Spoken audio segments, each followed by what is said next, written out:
ಓಂ ನಮಃ ಶಿವಾಯ. ಶಿವಂ ಶಿವಕರಂ ಶಾಂತಂ ಶಿವಾತ್ಮಾನಂ ಶಿವೋತ್ತಮಂ ಶಿವಮಾರ್ಗಪ್ರಣೇತಾರಂ ಪ್ರಣತೋಸ್ಮಿ ಸದಾ ಶಿವಂ. ಓಂ ನಮಃ ಶಿವಾಯ. ಎಲ್ರಿಗೂ ನಮಸ್ಕಾರ. ನಾನು ಗುರುಕೇಶವ ಭಟ್ ಬುಳಿಂಜಡ್ಕ. ಧರ್ಮಂಚರ ಚಾನಲ್ನ ಎಲ್ಲ ವೀಕ್ಷಕರಿಗೂ ನನ್ನ ನಮಸ್ಕಾರಗಳು. ಪುರಾಣಗಳಲ್ಲಿ ಏನು ಹೇಳಿದೆ, ಈಗ ರಾಮಾಯಣ ಮಹಾಭಾರತ ಅಥವಾ ಬೇರೆ ಪುರಾಣಗಳಲ್ಲಿದ್ದ ಎಲ್ಲ ಕಥೆಗಳು ಸಹ ಸುಳ್ಳು ಅಂತ ಹೇಳಿ ಕೆಲವರು ಪ್ರತಿಪಾದಿಸ್ತಾರೆ. ಆದರೆ ಅದು ಸುಳ್ಳಲ್ಲ, ಸತ್ಯವಾದದ್ದು ಅಂತ ಹೇಳಲಿಕ್ಕೋಸ್ಕರ ಅದನ್ನು ವಾದ ಮಾಡಿ ಪ್ರತಿಪಾದ ಮಾಡಲಿಕ್ಕೆ ಬೇಕಾಗಿ ಕೆಲವು ಸಾಕ್ಷಿ ಆಧಾರಗಳು ಭೂಮಿಯಲ್ಲಿವೆ. ಅದು ಏನು ಅಂತ ಕೇಳಿದರೆ ದೇವಸ್ಥಾನಗಳು ಪುರಾಣಗಳಿಗೆ ಕೆಲವು ಆಧಾರಗಳನ್ನು ಕೊಡ್ತವೆ. ಇದು ಸತ್ಯವಾದ್ದು, ನಿಜವಾಗಿ ಸಹ ಈ ಕಥೆ ನಡೆದಿದೆ ಪುರಾಣದಲ್ಲಿ, ಆದ ಕಾರಣ ಆ ಪುರಾಣವನ್ನು ಸತ್ಯ ಅಂತ ಹೇಳಿ ನಂಬುವುದು ಅಂತ ಹೇಳುವಂಥ ಕೆಲವು ದೇವಸ್ಥಾನಗಳಲ್ಲಿವೆ. ಅಂಥದ್ರಲ್ಲಿ ಒಂದಾದ ಕೊಟ್ಟಿಯೂರು ಶ್ರೀ ಮಹಾದೇವ ಕ್ಷೇತ್ರ ಅಂತ ಹೇಳುವುದು, ದಕ್ಷಯಾಗ ಅಲ್ಲಿ ನಡೆದಿದೆ ಅಂತ ಹೇಳುವುದು ಒಂದು ಪುರಾಣದಲ್ಲಿ ಬರೆದದ್ದನ್ನು ಸತ್ಯ ಅಂತ ಹೇಳ್ಬೋದು ಅಂತ ನಮಗೆ ನಂಬುವುದಾದಂತಹ ಒಂದು ಕಥೆ. ಅದರ ಸಾಕ್ಷಿ ಆಧಾರಗಳು ಇರುವಂತಹ ಒಂದು ದೇವಸ್ಥಾನ, ಯಾಗ ನಡೆದಂತಹ ಒಂದು ದೇವಸ್ಥಾನ. ಕಣ್ಣೂರು ಜಿಲ್ಲೆಯಲ್ಲಿ, ಕೇರಳದಲ್ಲಿ ಕೊಟ್ಟಿಯೂರು ಅಂತ ಹೇಳುವಲ್ಲಿ ಈ ದೇವಸ್ಥಾನ ಇದೆ. ಮತ್ತು ಬಾವಲಿ ನದಿಯ ಎರಡು ತೀರದಲ್ಲಿ ಆಗಿ ಈ ಕೊಟ್ಟಿಯೂರು ದೇವಸ್ಥಾನ, ಎರಡು ದೇವಸ್ಥಾನಗಳು, ಅಕ್ಕರೆ ಕೊಟ್ಟಿಯೂರು ಇಕ್ಕರೆ ಕೊಟ್ಟಿಯೂರು ಅಂತ ಹೇಳಿ ಎರಡು ದೇವಸ್ಥಾನಗಳಿವೆ. ಅದರಲ್ಲಿ ಅಕ್ಕರೆ ಕೊಟ್ಟಿಯೂರು ಅಂತ ಹೇಳುವುದು ವೈಶಾಖ ಮಾಸದಲ್ಲಿ 28 ದಿವಸ ಮಾತ್ರ ತೆರೆದಿರುವಂಥದ್ದು. ಅದು ತಲೆತಲಾಂತರಗಳಿಂದಾಗಿ ನಡೆದು ಬಂದಂತಹ ಸಂಪ್ರದಾಯ. ಮತ್ತು ದಕ್ಷಯಾಗ ನಡೆದು ಸತೀದೇವಿ ಯಾಗ ಶಾಲೆಯಲ್ಲಿ ಆತ್ಮ ಸಮರ್ಪಣೆ ಮಾಡಿದಂಥ ಒಂದು ಜಾಗ ಅದು ಅಂತ ಹೇಳುವಂಥ ಒಂದು ವಿಶ್ವಾಸ. ಪೌರಾಣಿಕವಾಗಿ ಅದಕ್ಕಿರುವ ಸಾಕ್ಷಿ ಆಧಾರಗಳೆಲ್ಲ ಅಲ್ಲಿ ಉಂಟು. ಈಗ ಹೋದ ವರ್ಷ ಈ ವೈಶಾಖ ಉತ್ಸವಕ್ಕೆ ಹೋದ ಕೆಲವು ಕರ್ನಾಟಕದಲ್ಲಿರುವ ಕೆಲವು ಮಂದಿ ಭಕ್ತರು ಅವರು ಅಲ್ಲಿ ಹೋಗಿ ಅಲ್ಲಿ ಏನೋ ತೊಂದರೆ ಆಯಿತು ಅಂತ ಹೇಳಿ ಕೆಲವು ಸೋಷಿಯಲ್ ಮೀಡಿಯಾದಲ್ಲೆಲ್ಲ ಇನ್ನು ಹೋಗಬೇಡಿ ಅಂತ ಹೇಳುವಂಥದ್ದನ್ನೆಲ್ಲ ಪ್ರಸಾರ ಮಾಡಿದ್ದಾರೆ. ತಪ್ಪು ಅದು. ಆದರೆ ಅವರು ಏನು ಹೇಳಿದ್ದಾರೆ ಅಂತ ಹೇಳೋದನ್ನು ನಾನು ಇದರಲ್ಲಿ ಪುನಃ ಒಂದು ವಿಡಿಯೋ ತೆಗೆದು ತೋರಿಸೋದಿಲ್ಲ. ಯಾಕಂತ ಹೇಳಿದರೆ ಮಾಡಿದವನ ಪಾಪ ಆಡಿದವನ ಬಾಯಿ ಮೇಲೆ ಅಂತ ಹೇಳ್ತಾರೆ. ಅವ್ರು ಮಾಡಿದ ಪಾಪ ನಮಗೆ ಬರ್ತದೆ, ಅದನ್ನು ನಾವು ಹೇಳ್ಕೊಂಡು ಹೊರಟ್ರೆ ಅಂತ ಹೇಳುವ ಕಾರಣದಿಂದ. ಹಾಗಿರುವಾಗ ಏನು ಇಲ್ಲಿಯ ಕಥೆ ಅಂತ ಹೇಳೋದು, ಶಿವಪುರಾಣದಲ್ಲಿ ವಿವರಿಸಿದ ಪ್ರಕಾರ ಸತೀದೇವಿಯನ್ನು ಶಿವ ಮದುವೆ ಆಗ್ತಾನೆ. ಮದುವೆಯಾಗಿ ಒಂದು ಸಮಯದಲ್ಲಿ ದಕ್ಷ ಮಹಾರಾಜ ದಕ್ಷಯಾಗವನ್ನು ಮಾಡ್ತಾನೆ. ಆ ದಕ್ಷಯಾಗ ಮಾಡುವ ಸಮಯದಲ್ಲಿ ಎಲ್ಲರಿಗೂ ಆಹ್ವಾನ ಕೊಟ್ಟು, ಎಲ್ಲ ದೇವತೆಗಳಿಗೂ ಆಹ್ವಾನ ಕೊಟ್ಟು ಶಿವನಿಗೆ ಮಾತ್ರ ಆಹ್ವಾನ ಕೊಡುವುದಿಲ್ಲ. ಹಾಗಿರುವಾಗ ಸತಿಗೆ ತನ್ನ ತಾಯಿ ಮನೆ ಆದ ಕಾರಣ ಹೋಗದೇ ಇರಲಿಕ್ಕೂ ಸಾಧ್ಯ ಇಲ್ಲ, ಮತ್ತು ತನ್ನ ಗಂಡನಿಗೆ ಆದ ಅನ್ಯಾಯವನ್ನು ಕೇಳದೇ ಇರಲಿಕ್ಕೂ ಸಾಧ್ಯ ಇಲ್ಲ ಅಂತ ಹೇಳುವ ಕಾರಣ ಸತೀದೇವಿ ದಕ್ಷಯಾಗಕ್ಕೆ ಹೊರಟು ನಿಲ್ತಾಳೆ. ಹಾಗೆ ದಕ್ಷಯಾಗಕ್ಕೆ ಬರ್ತಾಳೆ ಸತೀದೇವಿ, ಶಿವನ ಹತ್ರ ಹೇಳ್ತಾಳೆ. ಶಿವನ ಹತ್ರ ಹೇಳುವಾಗ ಶಿವ ಹೇಳ್ತಾನೆ, ನನಗೆ ಆಹ್ವಾನ ಇಲ್ಲದ ನಾನು ಬರಲಿಕ್ಕೆ ಆಗೋದಿಲ್ಲ, ನೀನು ಬೇಕಾದ್ರೆ ಹೋಗು, ತಾಯಿ ಮನೆ ಅಲ್ಲ ಅಂತೇಳಿ ಶಿವ ಹೇಳ್ತಾನೆ. ಅಷ್ಟೊತ್ತಿಗೆ ಸತೀದೇವಿ ಬಂದು ಇಲ್ಲಿ ನೋಡುವಾಗ ಎಲ್ಲ ದೇವತೆಗಳಿಗೂ ಆಹುತಿ ಕೊಡ್ತಾ ಇದ್ದಾರೆ, ಶಿವನಿಗೆ ಮಾತ್ರ ಕೊಡಲಿಲ್ಲ. ಹಾಗಾಗಿ ತುಂಬ ಬೇಸರಪಟ್ಟು ತಂದೆ ಹತ್ರ ಕೇಳ್ತಾಳೆ, ಯಾಕೆ ಹೀಗೆ ಮಾಡ್ತಾ ಇದ್ದೀರಿ ಅಂತೇಳಿ. ಅಷ್ಟೊತ್ತಿಗೆ ಅವ ಹೇಳ್ತಾನೆ, ದಕ್ಷ ಮಹಾರಾಜ ಹೇಳ್ತಾನೆ, ಒಂದು ಸಂಸ್ಕೃತಿ ಇಲ್ಲದೆ, ಸಂಸ್ಕಾರ ಇಲ್ಲದೆ ಕಾಡಿನಲ್ಲಿ ವಾಸ ಮಾಡುವ ಒಂದು ವ್ಯಕ್ತಿಯವನು ಅಂತ ಹೇಳಿ ಹೀನಾಯವಾಗಿ ಶಿವನನ್ನು ಅಪಮಾನ ಮಾಡ್ತಾನೆ. ಅದನ್ನು ತಾಳಲಿಕ್ಕಾಗದೆ ಇಂಥ ಯಾಗ, ಶಿವನಿಗೆ ಆಹುತಿ ಇಲ್ಲದೇ ಇರುವಂತಹ ಇಂಥ ಯಾಗ ಅದು ಪರಿಪೂರ್ಣ ಆಗಬಾರ್ದು ಅಂತ ಹೇಳಿ ಅವಳು ತನ್ನ ಆತ್ಮಾಹುತಿ ಮಾಡ್ತಾಳೆ. ಅಂದರೆ ಯಾಗಕ್ಕೆ ಹಾರಿ ಬೀಳ್ತಾಳೆ. ಅದು ಗೊತ್ತಾಗಿ ಶಿವನಿಗೆ ತುಂಬ ದುಃಖ ಆಗ್ತದೆ. ಅವನು ಬರ್ತಾನೆ, ಬಂದು ಶಿವನ ಗಣಗಳೊಟ್ಟಿಗೆ ಬರ್ತಾನೆ, ಹಾಗೂ ವೀರಭದ್ರ ಮತ್ತು ಭದ್ರಕಾಳಿಯನ್ನು ತನ್ನ 2 ಕೂದಲಿಂದ ಸೃಷ್ಟಿ ಮಾಡಿ ದಕ್ಷನ ಪೂರ್ಣ ಸೇನೆಯನ್ನು ಸರ್ವನಾಶ ಮಾಡ್ತಾನೆ ಮತ್ತು ದಕ್ಷನನ್ನು ಸಂಹರಿಸ್ತಾನೆ. ಮತ್ತು ಪ್ರಜಾಪತಿ ಆದ ಕಾರಣ ಬ್ರಹ್ಮಾದಿ ವಿಷ್ಣುಗಳು ದೇವತೆಗಳು ಎಲ್ಲ ಪ್ರಾರ್ಥನೆ ಮಾಡಿದ ಕಾರಣ ದಕ್ಷನಿಗೆ ಪುನರ್ಜೀವ ಸಿಗ್ತದೆ. ಮತ್ತು ಅವನು ಮೊದಲಿನಾಗೆ ಇರದೆ ಒಳ್ಳೆಯದರಲ್ಲಿ ರಾಜ್ಯಭಾರ ಮಾಡಿ ಪ್ರಜಾಪತಿ ಆದ ಕಾರಣ ಅವನು ಜೀವಂತ ಇರೋದು ಪ್ರಾಮುಖ್ಯವಾಗಿತ್ತು. ಆದ ಕಾರಣ ಅವನಿಗೆ ಪುನರ್ಜೀವ ಸಿಗ್ತದೆ. ಪುರಾಣ ಇನ್ನು ಮುಂದುವರಿತಾ ಶಿವಪುರಾಣದಲ್ಲಿ ಇನ್ನೂ ಹಲವಾರು ಕಥೆಗಳಿವೆ. ಇದೇ ಮುಂದುವರೆದು ಸತೀದೇವಿಯನ್ನು ಹಿಡ್ಕೊಂಡು ದೇವರು ತುಂಬ ದುಃಖ ಪಡ್ತಾರೆ. ಆ ಒಂದು ಸಮಯವನ್ನು ನೆನಪಿಸಿಕೊಂಡು, ಆ ಕಾಲವನ್ನು ನೆನಪಿಸಿಕೊಂಡು ಅಕ್ಕರೆ ಕೊಟ್ಟಿಯೂರಲ್ಲಿ ಈ 28 ದಿವಸ ಅಲ್ಲಿ ಪೂಜೆ ಪುನಸ್ಕಾರಗಳು ಅಲ್ಲಿಯ ಶಿವಲಿಂಗಕ್ಕೆ ನಡೀತವೆ. ಹಾಗೆ ಸುಮಾರು ಸಂಪ್ರದಾಯಗಳಿವೆ. ನೈಯಾಟಂ ಅಂತ ಹೇಳ್ತಾರೆ, ಮತ್ತು ಎಳನೀರಾಟಂ ಅಂತ ಹೇಳ್ತಾರೆ. ಇದೆಲ್ಲ ಮಲಯಾಳ ಶಬ್ದಗಳು. ನೆಯ್ಯಿ ಅಂತ ಹೇಳಿದರೆ ತುಪ್ಪ ಅಂತ ಹೇಳೋದಕ್ಕೆ ನೆಯ್ಯಿ ಅಂತ ಹೇಳ್ತಾರೆ ಮಲಯಾಳಮಲ್ಲಿ. ಅದೇ ರೀತಿ ಎಳನೀರು ಅಂತ ಹೇಳಿದರೆ ಸಿಯಾಳವನ್ನು ಎಳನೀರು ಅಂತ ಹೇಳ್ತಾರೆ. ಹಾಗೆ ಕಲಶಾಟಂ ಮತ್ತು ಆನೆ ಮೇಲೆ ದೇವರನ್ನು ಹೊರದು, ಇದೆಲ್ಲ ಅಲ್ಲಿಯ ಸಂಪ್ರದಾಯಗಳು. ಹೇಗೆ ಕರ್ನಾಟಕದಲ್ಲಿ ಒಂದು ಸಂಪ್ರದಾಯ ಉಂಟು, ಅದೇ ರೀತಿ ಕೇರಳದಲ್ಲಿ ಬೇರೊಂದು ಸಂಪ್ರದಾಯ ಉಂಟು. ಕರ್ನಾಟಕದಲ್ಲಿ ವೈದಿಕ ಪರಂಪರೆಯಲ್ಲಿ ಪೂಜೆ ಮಾಡಿಕೊಂಡು ಬರುವ ಹಾಗೆ ಕೇರಳದಲ್ಲಿ ತಾಂತ್ರಿಕ ಪರಂಪರೆಯಲ್ಲಿ ಪೂಜೆ ಮಾಡಿಕೊಂಡು ಹೋಗ್ತಾರೆ. ಅದಕ್ಕೆ ಬೇಕಾದ ಬೇರೆ ರೀತಿಗಳು, ಪದ್ಧತಿಗಳು ಎಲ್ಲ ಬೇರೆ ಬೇರೆ ಉಂಟು.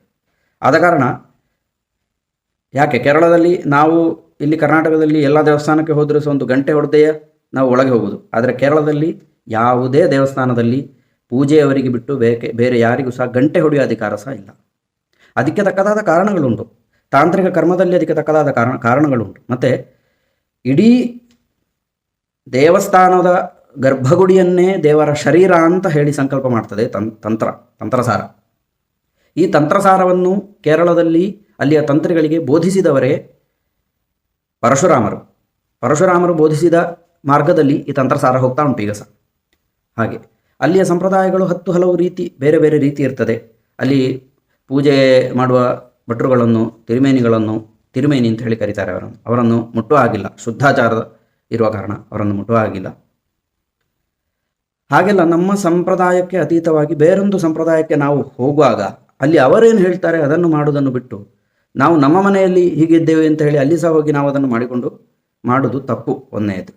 ಮತ್ತು ನಾವು ಮಾಡಿದೆವು ತಪ್ಪು, ಅದರ ನಂತರ ಅವರ ಮೇಲೆ ಅದನ್ನು ಹೇರುವುದು ಅದು ಅದಕ್ಕಿಂತ ದೊಡ್ಡ ತಪ್ಪು. ನಾವು ಮೊದಲನೇದಾಗಿ ಕೇರಳಕ್ಕೆ ಹೋಗುವಾಗ ಈಗ ಸಹ ಭಾರತದಲ್ಲಿಯೇ ಅತಿ ಉತ್ತಮ ಶುದ್ಧಾಚಾರಗಳನ್ನು ಆಚರಿಸಿಕೊಂಡು ಹೋಗುವ ದೇವಸ್ಥಾನಗಳಲ್ಲೇ ಕೇರಳದಲ್ಲಿರುವ ದೇವಸ್ಥಾನಗಳು ಸ್ವಲ್ಪ ಹೆಚ್ಚು ಸಾಂಪ್ರದಾಯಿಕವಾಗಿ ಶುದ್ಧಾಚಾರವನ್ನು ಕಾಪಾಡಿಕೊಂಡು ಬಂದಿರುವಂತಹ ದೇವಸ್ಥಾನಗಳು ಅಂತ ಹೇಳಿ. ಅದೇ ರೀತಿ ಅಲ್ಲಿ ಹೋಗುವ ಎಲ್ಲ ಭಕ್ತರಿಗೆ ಅಲ್ಲಿ ಏನೇನು ಆಚರಣೆಗಳುಂಟು ಅದರಿಂದಾಗಿ ತುಂಬ ಉಪಕಾರ ಆಗುವಂತಹ ಒಂದು ಸಾಕ್ಷಿಗಳುಂಟು, ಅದಕ್ಕೆ ಪ್ರಮಾಣಗಳುಂಟು. ಈಗ ಗುರುವಾಯೂರಿಗೆ ಹೋದಾರೆ, ಗುರುವಾಯೂರ ಶ್ರೀಕೃಷ್ಣ ನಕ್ಷತ್ರಕ್ಕೆ ಹೋಗಿ ಏನಾದರೂ ಮಕ್ಕಳಾಗದಿದ್ದವರಿದ್ದರೆ ಅಲ್ಲಿ ನೀವು ಏನಾದರೂ ಒಂದು ಸೇವೆ ಮಾಡ್ತೇನೆ ಅಂತ ಹೇಳಿ ಹರಕೆ ಹೇಳಿಕೊಂಡ್ರೆ ಅದು ಖಂಡಿತ ಆಗ್ತದೆ. ಯಾಕೆ ಅಂತ ಕೇಳಿದರೆ ಅಲ್ಲಿ ಮೊದಲಿನ ಕಾಲದಲ್ಲಿ ಹೇಗಿತ್ತು ಅದೇ ರೀತಿಯಲ್ಲಿ ಈಗಿನ ತನಕ 3 ಗಂಟೆಗೆ ಬ್ರಾಹ್ಮಿ ಮುಹೂರ್ತದಲ್ಲಿ ಎದ್ದು ತೆರೀತಾರೆ ದೇವಸ್ಥಾನ. ಮತ್ತು ಶುದ್ಧಾಚಾರಗಳು ಅದೇ ರೀತಿ ಅಲ್ಲಿಯ ಯಾರು ಮೇಲ್ಶಾಂತಿ ಅಂತ ಹೇಳಿದ್ದಾರೆ ಅವರು ಪರಪಡಾ ಶಾಂತಿ ಅಂತ ಹೇಳ್ತಾರೆ. ಅವರಿಗೆ ಮನೆಗೆ ಹೋಗ್ಲಿಕ್ಕಿರುವುದಿಲ್ಲ, ಹೆಂಡತಿಯನ್ನು ಫೋನಲ್ಲಿ ಮಾತಾಡಲಿಕ್ಕೆ ಸಾಥ ಇರುವುದಿಲ್ಲ, ಎಲ್ಲ ಡಿಟ್ಯಾಚ್ ಆಗಿರ್ತದೆ. ಅಷ್ಟೊಂದು ಒಳ್ಳೆ ರೀತಿಯಲ್ಲಿ ಕರ್ಮಗಳನ್ನು ಮಾಡಿಕೊಂಡು ಬರುವಂತಹ ಒಂದು ಜಾಗ ಆದ ಕಾರಣ ಅಲ್ಲಿಯ ಪಾವಿತ್ರತೆ ಕಾಪಾಡಿಕೊಳ್ಳುವುದು. ಎಲ್ಲಿಂದ ಅಲ್ಲಿಗೆ ಹೋಗ್ತೀರಾದರೂ ಮೊದಲು ಅಲ್ಲಿಯ ಬಗ್ಗೆ ತಿಳ್ಕೊಂಡು, ಏನು ಅಲ್ಲಿಯ ಸಂಪ್ರದಾಯ ಉಂಟು ಅಲ್ಲಿಯ ಬಗ್ಗೆ ತಿಳ್ಕೊಂಡು ಹೋಗಬೇಕು. ಅಲ್ಲದೆ ಅಲ್ಲಿ ಹೋದ ನಂತರ ನಮಗೆ ಹೀಗೆ ಆಯಿತು ಹಾಗೆ ಆಯಿತು ಅಂತ ಹೇಳುವುದಲ್ಲ. ಹಾಗೆ ಕೇರಳ ತಾಂತ್ರಿಕ ಕರ್ಮದಲ್ಲಿ, ತಾಂತ್ರಿಕ ಪೂಜೆಗಳಿಗೆ ಕೆಲವು ವಿಶೇಷತೆಗಳುಂಟು. ಶರೀರದಿಂದ ದೇವರನ್ನು ಆವಾಹನೆ ಮಾಡಿ ಮೂರ್ತಿಗೆ ಶಕ್ತಿ ಕಲ್ಪಿಸುವುದು. ಹಾಗೆ ಅಂತ ಹೇಳಿ ಕೆಲವು ತಾಂತ್ರಿಕ ಕರ್ಮಗಳು, ವಿಧಿವಿಧಾನಗಳುಂಟು. ಅದರ ಪ್ರಕಾರ ಅಲ್ಲಿಂದ ಶುರುವಾಗ್ತದೆ. ಈ ತಂತ್ರ ಪೂಜೆಯಿಂದಾಗಿ ಅಲ್ಲಿಯ ವಿಧಿ ನಿಯಮಗಳು ಬೇರೆ ಬೇರೆ ವ್ಯತ್ಯಾಸ ಇರ್ತದೆ. ಈಗ ನೈವೇದ್ಯ ಕೊಡುವಾಗ ನಮ್ಮಲ್ಲಿ ಕೆಲವು ದೇವಸ್ಥಾನಗಳಲ್ಲೂ ಉಂಟು, ಇಲ್ಲ ಅಂತ ಹೇಳಿಲ್ಲ. ಅಲ್ಲಿ ನೈವೇದ್ಯ ಕೊಡುವಾಗ ನಿಮ್ಮನ್ನು ಒಳಗೆ ಬಿಡುವುದಿಲ್ಲ, ಸ್ವಲ್ಪ ಕಾಲ ನಾವು ನಿಲ್ಲಬೇಕಾಗ್ತದೆ.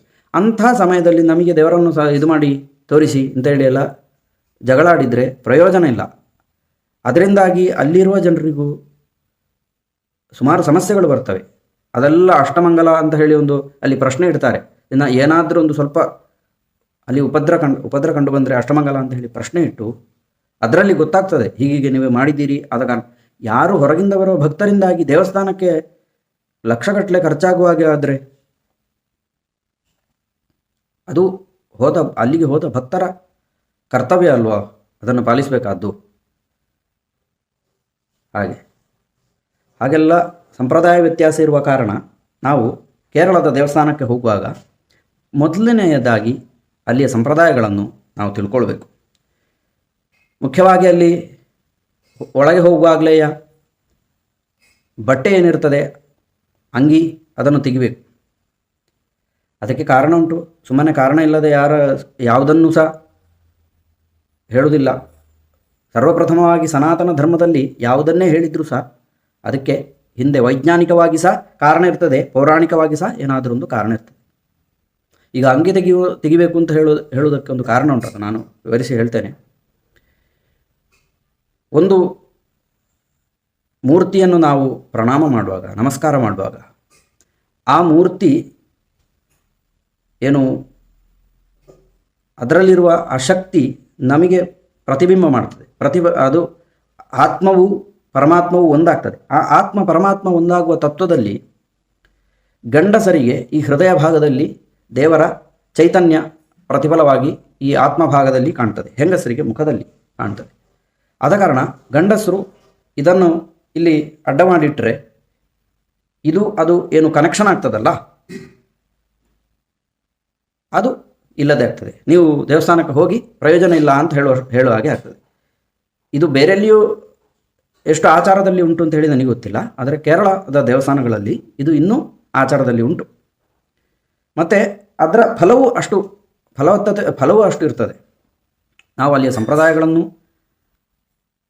ಆಚರಿಸಿಕೊಂಡೇ ದೇವಸ್ಥಾನಕ್ಕೆ ಹೋಗಿ ನಮಸ್ಕಾರ ಮಾಡಿ ಬಂದರೆ ಅದರ ಫಲ ಬೇರೆ ಇರ್ತದೆ. ಈಗ ನಾವು ಎಷ್ಟೋ ಮಂತ್ರಗಳನ್ನು ಹೇಳಿ, ನಾಮಗಳನ್ನು ಹೇಳಿ ನಮಗೆ ಫಲ ಸಿಗ್ತಾ ಇಲ್ಲಲ್ಲ ದೇವರೇ ಅಂತ ಹೇಳೋದಕ್ಕೆ ನಮ್ಮಲ್ಲಿ ಏನಾದರೂ ಒಂದು ಕೊರತೆ ಇರ್ಬೋದು ಅಂತೇಳಿ ಅದರ ಅರ್ಥ. ಅದೇ ರೀತಿ ನಾವು ಏನಾದರೂ ಒಂದು ಮಾಡುವಾಗ ಅದರಲ್ಲಿ ಕೊರತೆ ಇದ್ದರೆ ಪರಿಪೂರ್ಣ ಆಗುವುದಿಲ್ಲ. ಆ ಪರಿಪೂರ್ಣತೆಗೆ ಮುಟ್ಟದ ಕಾರಣವಾಗಿ ನಮಗೆ ಫಲ ಸಿಕ್ಕುವುದಿಲ್ಲ. ಆದ ಕಾರಣ ಎಲ್ಲೆಲ್ಲಿ ನಾವು ಹೇಗೆ ಸಂಪ್ರದಾಯ ಉಂಟೋ ಅದನ್ನು ಆಚರಿಸಲಿಕ್ಕೆ, ಅದನ್ನು ತಿಳ್ಕೊಂಡು ಅದನ್ನು ಆಚರಿಸಿಕೊಂಡು ಮುಂದೆ ಯಾವುದೇ ದೇವಸ್ಥಾನಕ್ಕೆ ಹೋದರೂ ಆ ದೇವಸ್ಥಾನದ ಸಂಪ್ರದಾಯವನ್ನು ಆಚರಿಸಿಕೊಂಡು ಅಲ್ಲಿಗೆ ಬೇಕಾದಾಗೆ ನಡ್ಕೊಂಡು ದರ್ಶನ ಮಾಡಿದರೆ ಎಲ್ರಿಗೂ ಉತ್ತಮ. ಮಾಡಿದ ದರ್ಶನಕ್ಕೂ ಪರಿಪೂರ್ಣತೆ ಸಿಗ್ತದೆ. ಎಲ್ರಿಗೂ ನಮಸ್ಕಾರ. ಈ ವಿಡಿಯೋ ಬರುವ ವರ್ಷ ಆದರೂ ಕೊಟ್ಟಿಯೂರಿಗೆ ಹೋಗುವವರಿಗೆ ಒಂದು ಮಾರ್ಗದರ್ಶನವಾಗಿರಲಿ ಅಂತ ಹೇಳಿ ತಿಳ್ಕೊಳ್ತೇನೆ. ಎಲ್ರಿಗೂ ಶೇರ್ ಮಾಡಿ. ಓಂ ನಮಃ ಶಿವಾಯ. ಎಲ್ರಿಗೂ ಒಳ್ಳೆಯದಾಗಲಿ.